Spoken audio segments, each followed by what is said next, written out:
فيا أيها القاري به متمسكا مجلا له في كل حال مبجلا. بسم الله الحمد لله والصلاة والسلام على رسول الله. السلام عليكم ورحمة الله وبركاته. C'est un plaisir de vous avoir avec nous. Mon nom est Khalid Abou Shafi'. C'est notre 9e épisode sur Ilm al-Tajwid. Nous arrivons à la fin des épisodes introductifs au Tajwid. Après cela, nous, Inch'Allah, continuerons les épisodes pour commencer les règles de base du Tajwid. Avant de commencer, il faut comprendre une chose très importante. Ce qu'est la riwaya que nous utilisons de nos jours dans la récitation du Coran, et comme la plupart d'entre vous le savent, nous lisons selon la riwayat Hafs. Si on demande à n'importe qui ou qu'on regarde dans le Mus'haf, la première page, ou qu'on on entende un cheikh ou un qari lire, vous l'entendrez dire biriwayat Hafsin an Asim. Voyons ce qu'est la riwaya et qu'est-ce que al-qira'a. Il y a une différence entre riwaya et al-qira'a. Et on entend aussi parler de plusieurs qira'at. Qira'at al-sab', al-qira'at al-ashr, les 7 lectures ou variantes de lecture du Coran, ou encore le qira'at al-ashr qui veut dire les 10 lectures ou 10 variantes de lecture du Coran. Nous avons mentionné qu'il existe un isnad. Le isnad, c'est le fait de rapporter et de transmettre par tawatur, par de nombreux rapporteurs. C'est ainsi que le Coran nous est parvenu jusqu'à notre époque par la mémorisation par cœur, de poitrine en poitrine. Nous avons rapporté le Coran de Rasulullah sallallahu alayhi wa sallam, et via cette chaîne, et normalement à notre époque, les Qurra qui ont rapporté le Coran avec le isnad, des qira'at al-sab', les 7 lectures, ou des qira'at al-ashr, les 10 lectures, sont séparés de Rasulullah sallallahu alayhi wa sallam. Ce qui veut dire entre nous et la chaîne qui est entre nous et Rasulullah sallallahu alayhi wa sallam, ça doit être entre 31, ce qui veut dire que les rapporteurs et les Qurra qui ont transmis le Coran depuis la présence de Rasulullah sallallahu alayhi wa sallam, qui ont entendu de Rasulullah sallallahu alayhi wa sallam les Sahaba, les compagnons du prophète Mohammed sallallahu alayhi wa sallam, jusqu'à cette époque-là, il y a à peu près 32, 31, 33 hommes des Qurra entre nous et Rasulullah sallallahu alayhi wa sallam. Cette chaîne s'appelle al-Isnad. La façon de cet isnad est rapportée selon Khabar al-Tawatur. Khabar al-Tawatur, ce qui veut dire la façon de rapporter le Coran, elle n'était pas en accordance d'une personne à une personne, de l'individu à un individu, mais doit être de génération à une génération, qui s'appelle Khabarut Tawatur. Le process de la transmission de génération en génération est connu par les musulmans, qui est selon le Coran et certains hadiths de Rasulullah sallallahu alayhi wa sallam qui ont la façon de rapporter Khabar al-Mutawatir. Khabar al-Ahad, c'est le contraire. Khabar al-Ahad doit être dans d'une personne à une personne, de 2, de 3, de 4 peut-être, mais de plus de 4 à 70, peut-être toute la Ummah, une génération de génération, s'appelle Khabar al-Mutawatir. Khabar al-Mutawatir qui veut dire l'authenticité de ce rapport et de cette transmission, qui est considérée par le ulama la manière la plus élevée de transmettre al-ahadith ou al-Qur'an al-Karim. Rasulullah sallallahu alayhi wa sallam a reçu la révélation par l'intermédiaire de Jibril alayhi salatu wa sallam, Et Rasulullah sallallahu alayhi wa sallam l'a ensuite transmis aux Sahaba radiyallahu ta'ala anhum en leur disant ce qu'ils devaient écrire, et une fois que les Sahaba radiyallahu ta'ala anhum avaient écrit, ils redisaient à Rasulullah sallallahu alayhi wa sallam et ce dernier rectifiait et corrigeait les fautes. Donc, avant que la révélation ne se termine et que Jibril alayhi salatu wassalam parte, ce Coran et les écrits ont été approuvés par le messager d'Allah sallallahu alayhi wa sallam avec la bonne récitation et la bonne narration des Sahaba radiyallahu ta'ala anhum de la part de Rasulullah sallallahu alayhi wa sallam. L'imam Hafs rahmatullahi alayhi a rapporté cela de son professeur Asim rahmatullahi alayhim ajma'in, et Asim a aussi rapporté la même chose de Zir ibn Hubaysh radiyallahu ta'ala anhu et Sa'd ibn Iyas et Abu Abdurrahman al-Sulami radiyallahu ta'ala anhum, et ces trois tabi'in ont aussi rapporté de la part de très grands sahaba radiyallahu ta'ala anhum qui sont Abdullah ibn Mas'ud, Ubay ibn Ka'b, Zayd ibn Thabit, Uthman ibn Affan et Ali ibn Abi Talib radiyallahu ta'ala anhu sahabati ajma'in.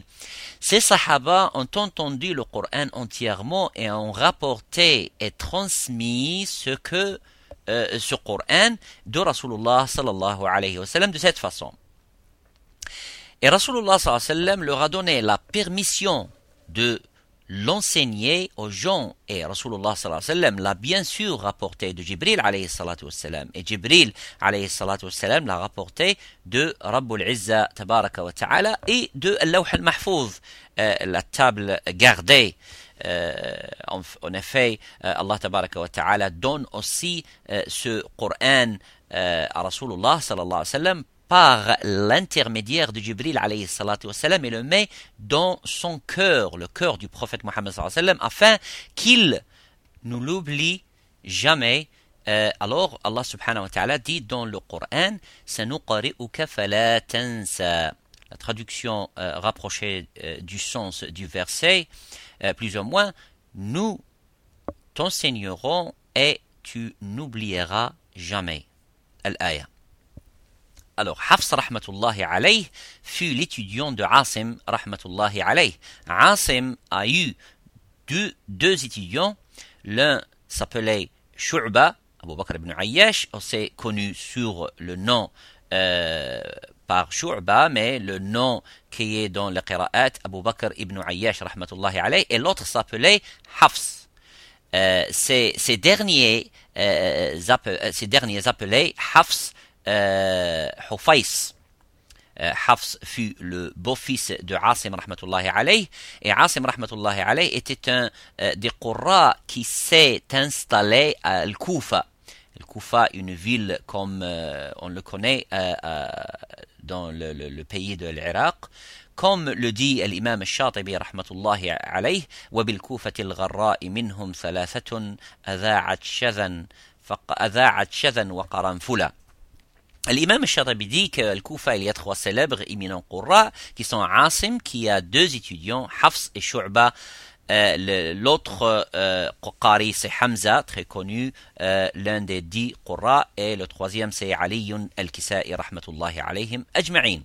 À Al-Madina al-Munawwara, un célèbre Qari qui vivait à la même époque que l'imam Malik rahmatullahi alayh, ce nom est l'imam Nafi'. L'imam Nafi' rahmatullahi alayh, comme on le sait, a un célèbre étudiant qui s'appelle Warsh, et l'autre s'appelle Qaloun. Riwayat Warsh est une qira'a très répandue en Afrique du Nord, comme l'Algérie, le Maroc, la Tunisie, la Libye, le Tchad, le Mali, et dans certains pays d'Afrique. Tandis que Riwayat Qaloun, à Nafi', on la retrouve surtout en Tunisie, en Libye et certaines régions de l'Algérie. Mecca, avec comme grand Qari Ibn Kathir, Abdullah Ibn Kathir, al-Makki, rahmatullahi ta'ala alayhi, et l'imam al-Shafi'i aussi récite et lit selon Qira'at Ibn Kathir.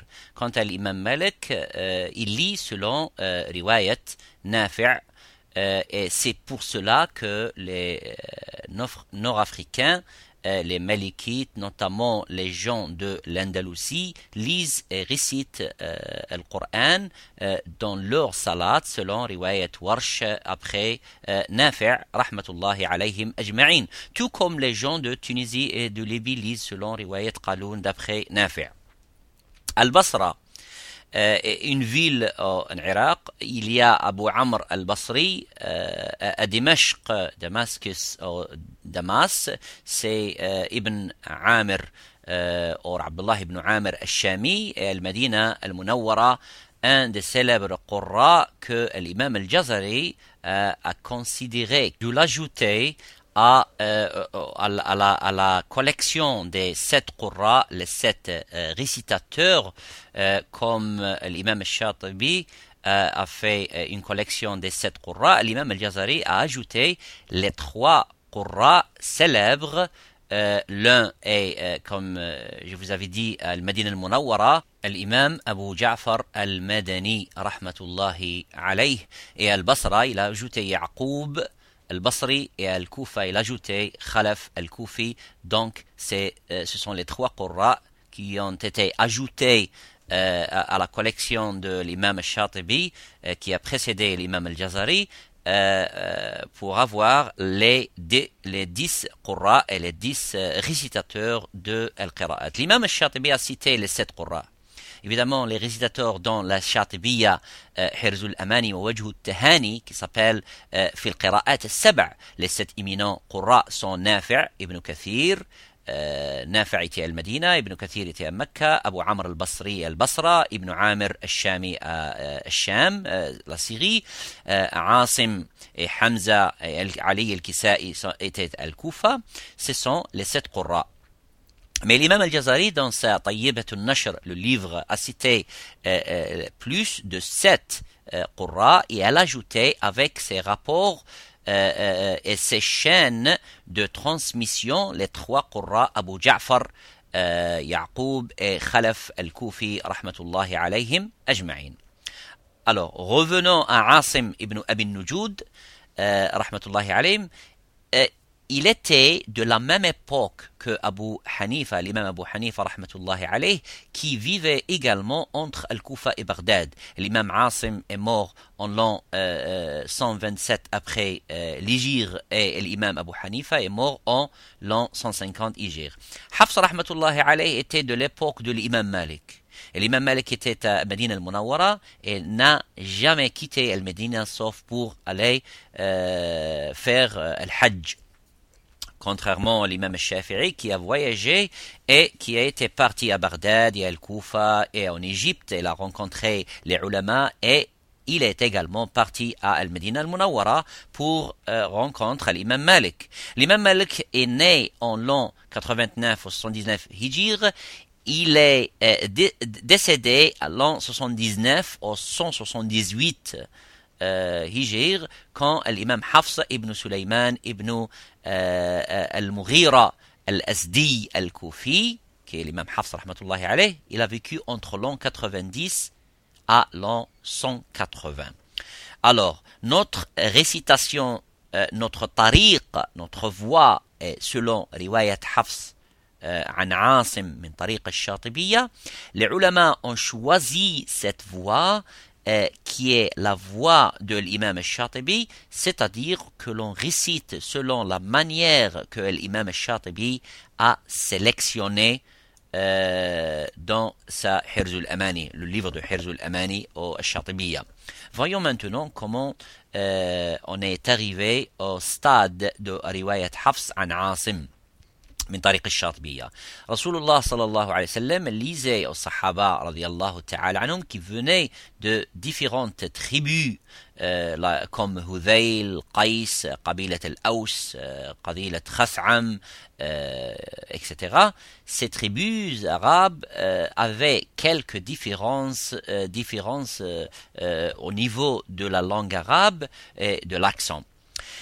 Elle parlait l'arabe, mais avec des différences d'accent. Par exemple, des Sahaba radiyallahu ta'ala anhum sont venus pour réciter à Rasulullah sallallahu alayhi wa sallam, et Rasulullah sallallahu alayhi wa sallam leur a lu le Coran selon leur langue arabe et selon leur accent. par exemple, il a dit الذين يؤمنون بالغيب au lieu de dire الذين يؤمنون بالغيب avec une hamza ou encore Maliki Yawmiddin et au lieu de Maliki Yawmiddin. Il y a d'autres voix qui disent dans la sourate Ash-Shams فلا يخاف عقباها au lieu de ولا يخاف عقباها فلا يخاف عقباها ولا يخاف عقباها. Ensuite, les Sahaba radiyallahu ta'ala anhum ont enseigné leurs étudiants selon ce que Rasulullah sallallahu alayhi wa sallam leur avait appris et selon ce qu'ils savaient de leur qira'a. Ensuite, leurs étudiants ont transmis aux tabi'in et les tabi'in ont transmis aux tabi'at tabi'in et quand c'est arrivé à Asim ibn Abi Nujud à Al-Kufa rahmatullahi alayh, il a fait le iqra pendant une très grande période au sein de la mosquée. Il est devenu célèbre et les gens venaient de la plupart du monde pour lire et apprendre le Coran auprès de lui. Mais Asim, rahmatullahi alayh, avait beaucoup d'étudiants, mais les célèbres étudiants qui ont continué à venir et à lire et qui sont restés très longtemps avec Asim sont Shu'ba, rahmatullahi alayh, comme on a dit Abu Bakr ibn Ayyash, et Hafs, rahmatullahi alayh, son beau-fils, le fils de son épouse. D'ailleurs, la plupart des Qurra ont deux ou trois étudiants connus. Asim avait comme étudiant Hafs et Hafs a transmis cette qira'a à ses étudiants parmi lesquels Ubayd ibn al-Sabbah et Amr ibn al-Sabbah qui a transmis cette qira'a à nous.